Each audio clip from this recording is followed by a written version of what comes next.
Oi, pessoal, tudo bem? Hoje a gente está aqui, né, no mais um Hack Psico e vamos conversar um pouquinho, né, aqui nessa roda de conversa sobre um dos itens que a gente pode considerar extremamente importante, que é a fluência verbal. Né? O que que é essa fluência verbal que é exigida dentro do edital? A gente está falando de, quando a gente fala de fluência, envolve comunicação, envolve clareza, e esse item ele é avaliado através da entrevista, através do bate-papo que você tem lá com o psicólogo.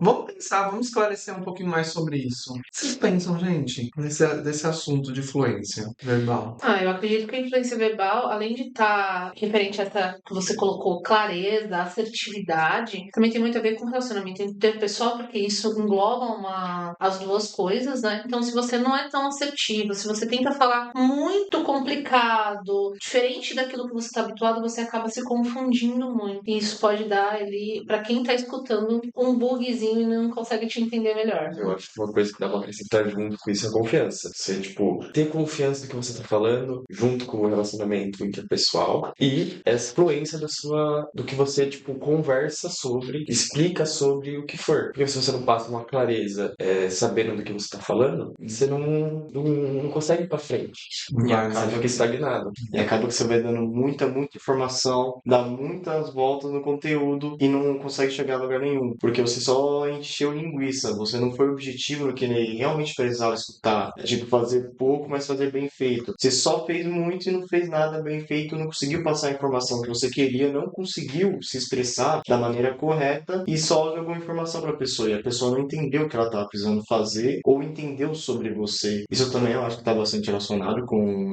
o relacionamento pessoal, porque a base de um relacionamento é ter conversa. E para ter conversa, ambas as partes precisam entender o que um tá falando, ter esse feeling, esse talking. E acaba que não tem porque eles não conversam, não sabem expressar o que tá sentindo e não conseguem expressar o que é necessário no momento.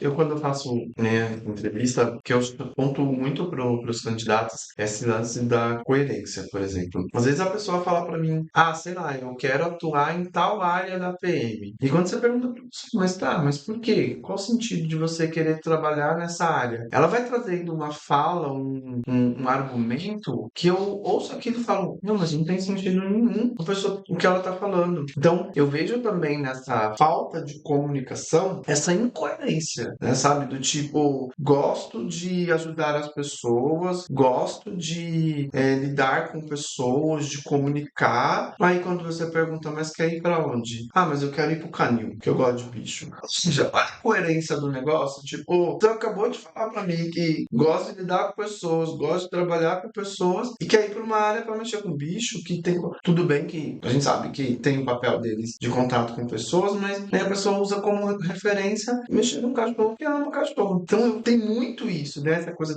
também dessa incoerência na entrevista que eu vejo que bate direto na falta de influência verbal. E também não é chegar no recinto com uma coisa já pré-pronta, uma coisa que você já está planejando antes. É uma coisa que você vai pensar agora, porém vai estar equilibrado, vai estar de uma forma congruente com tudo, articulado. Eu acho que assim, você tem que ser o mais natural possível, né? Porque se você tentar, vou enriquecer a forma que eu falo, e você não tá acostumada com aquilo, cara, você vai pegar umas coisas assim, vai começar a emendar, e você vai começar a gaguejar, aquilo vai sair tudo errado, e você vai ficar nervoso também, porque você não tá acostumado a falar daquela maneira, né? E às vezes você acha que a pessoa que tá escutando não tá entendendo, você porque ela não consegue te entender, mas na verdade você não tá sendo claro e objetivo direito, Sim. né? Então, às vezes, o problema não é o outro que tá ouvindo, e sim quem também tá falando. E você falou uma coisa muito legal. Essa questão do. Eu, quando eu vou conversar com alguém e vejo a pessoa tentando falar muito palavra difícil,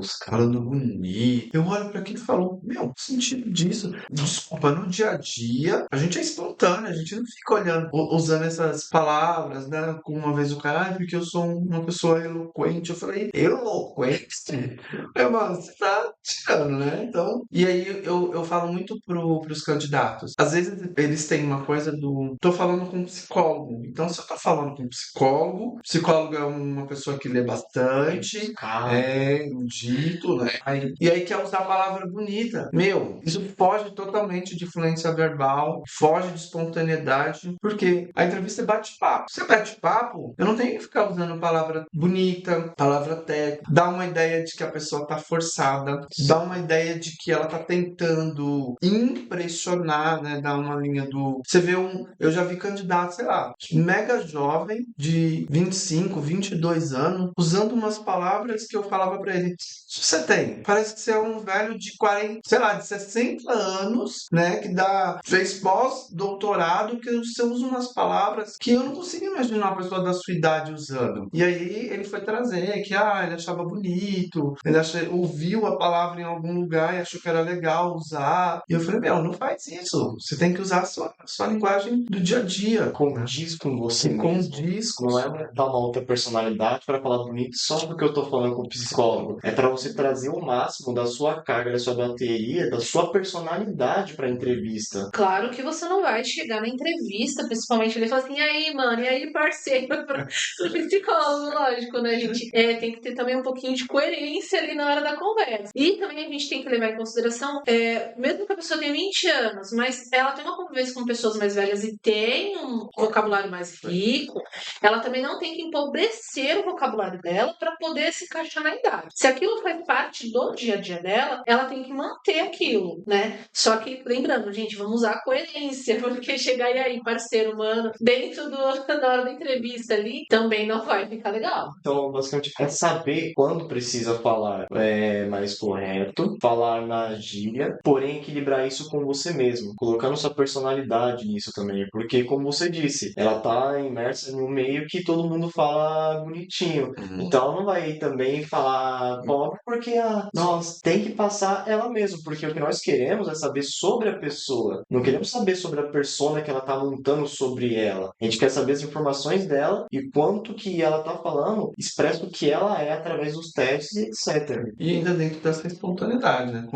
Se faz parte do meu dia a dia, sei lá, aquela linguagem. Eu dou um exemplo dos candidatos que às vezes, sei lá, fazem direito. Ele tá lá no 8º semestre, ele já tem uma linguagem, querendo ou não, que tá dentro do ambiente ali da galera do direito. Então ele acaba usando uma ou outra palavra, ele tá num ambiente, às vezes trabalha num lugar, num escritório, com pessoas mais velhas, ele vai naturalmente usar uma linguagem mais diferente, por mais que ele seja jovem, porque tá dentro do mundo dele, do universo dele. E aí não faz sentido ele deixar de usar. Uma coisa que eu pontuo também sobre espontaneidade, que na minha opinião, eu vejo muito linguagem de vício. Acho que existe, uma outra situação vai acontecer, mas eu já tive entrevistas que o candidato passou a entrevista inteira falando então.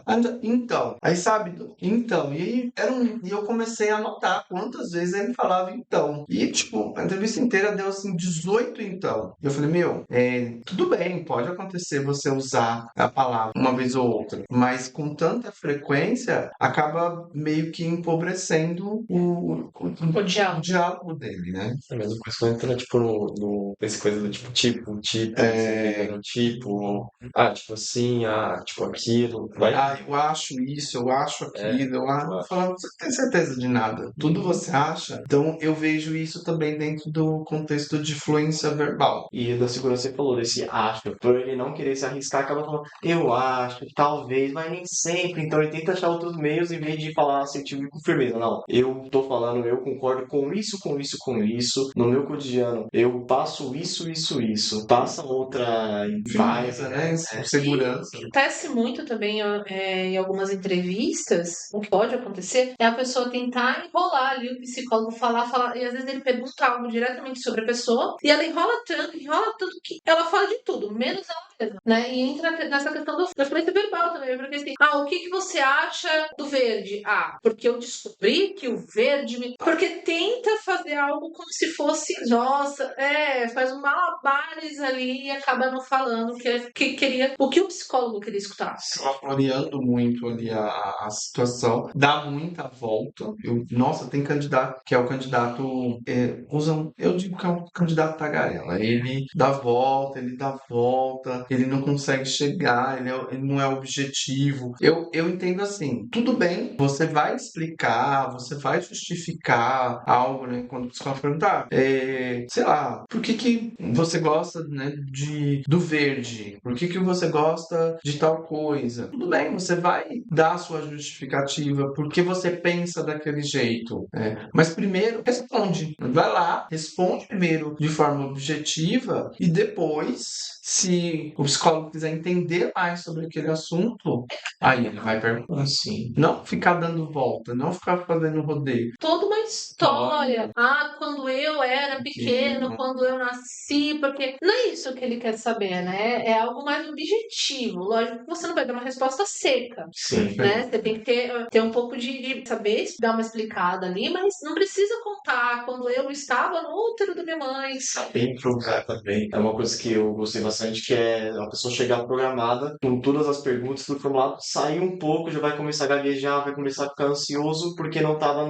preparado. Então, saber improvisar e expressar coerente o que você está pensando ajuda também bastante. E isso a gente pratica no dia a dia, conversando com mais pessoas, tentando mostrar mais o seu ponto de vista, escutando o ponto de vista dos outros, porque a gente pensa que influência verbal é só a gente falar, mas também tem a parte de escutar.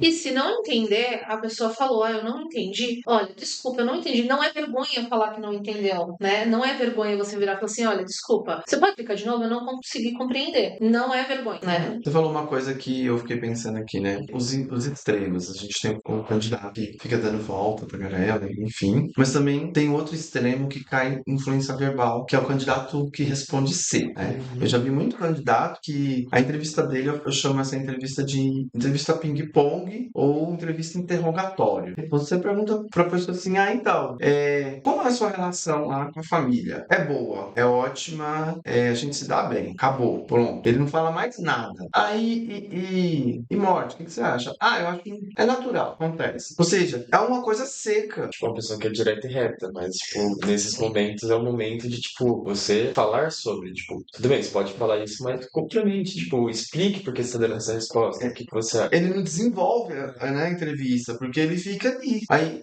muitas vezes, ou porque ele tem de fato essa grande dificuldade de se expressar, de falar, de dar o ponto de vista, às vezes é inseguro, porque tem medo de, mas eu posso falar demais, né? E aí acaba dando essas respostas mais secas, mais fechadas nesse sentido. E aí o candidato fala, mas o psicólogo, cheguei lá, ele quase não me fez pergunta. Foi muito rápido a minha entrevista. Eu falo, claro, você só, meu. Você fica dando umas respostas dessa, né? Eu falo, pensa quando você vai chegar numa festa e vai conversar com uma pessoa. Você senta do lado dela, ou em qualquer ambiente. Você tá tentando desenvolver uma conversa com a pessoa e a pessoa tá te dando resposta fechada e seca desse jeito. Você para de conversar e fala, ixi, não tô incomodando. Deixa eu sair. É tipo você chegar, você tem um animal de estimação? Tenho.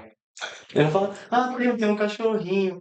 Isso, ó, viu? Já tem uma outra maneira, tem uma outra fluência aí. Falando, sim, eu tenho um cachorrinho. Eu falo só.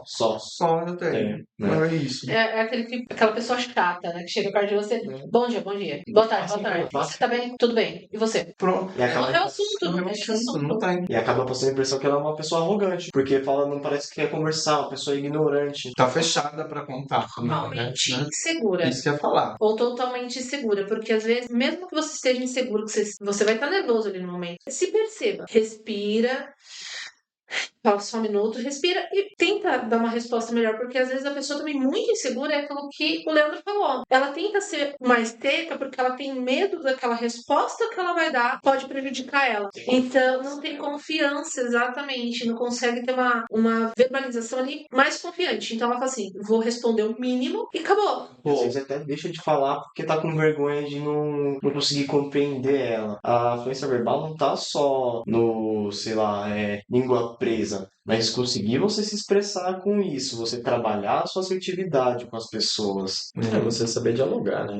Tipo, você chega em um lugar, numa sala, com várias pessoas, você vai pegar, vai sentar, vai ficar ali quietinho. Não, pega, começa a puxar um assunto, vai vendo, tipo, faz tipo, o pessoal começar a conversar, essas coisas, tipo, é até um bom exercício, tipo, você tá num lugar com pessoas ali que talvez você já conversou, essas coisas, de você, tipo, puxar um assunto ali e, tipo, você tem uma timidez, essas coisas. É é pra trabalhar. E assim, é uma coisa ótima pra todo mundo. Sempre dou essa dica também, né? Influência verbal é legal porque ela engloba muita coisa, né? Uhum. Ela engloba você conseguir trabalhar a sua timidez, o seu relacionamento interpessoal. Então, principalmente para quem quer ser oficial, isso é extremamente importante. Porque se você não tem uma fluência verbal ali assertiva, se você não consegue falar, como você vai falar com outras pessoas? Não, batalhão, como você vai falar? Você vai passar uma informação. E quando você falou agora de liderança, uma coisa que eu sempre falo com candidatos que, pô, mas Leandro, eu já sou líder e como assim, né?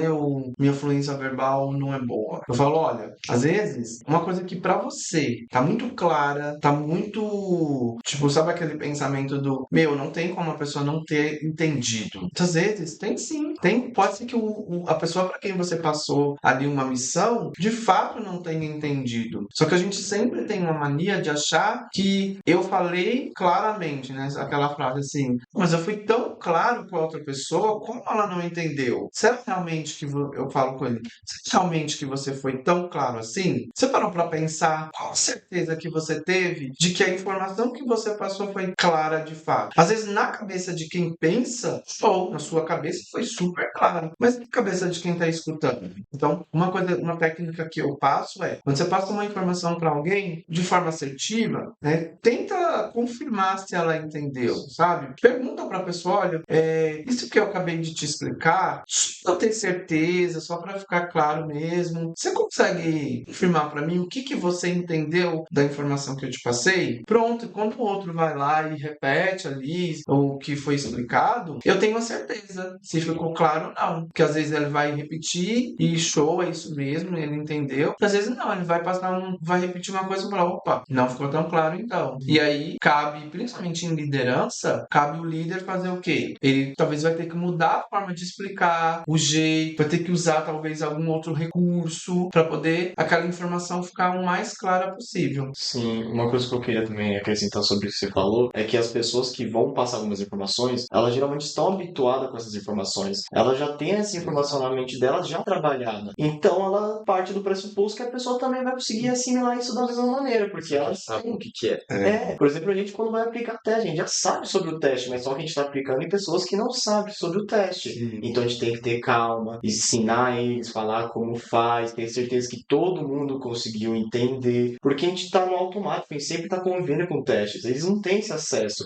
Então como a gente vai saber que eles realmente estão entendendo isso? Perguntando para eles e deixando eles num ambiente confortável que eles possam falar, se não entendeu, levantar a mão e falar, eu não entendi, você poderia me explicar de outra maneira? Bom, então, assim, tudo isso que a gente, né, englobou aqui hoje está dentro dessa característica que é a fluência verbal, né? Então, olhar mais para como desenvolver isso, né, a importância de trabalhar a fluência, se expor mais, né, como o Marcos trouxe, em situações onde você possa ir compreendendo qual está sendo a qualidade da sua fluência. Então, gente, esse foi o tema aí de hoje da nossa roda de conversa. Agradecemos todos aí e até o nosso próximo bate-papo. Bom? Até mais, gente. Até.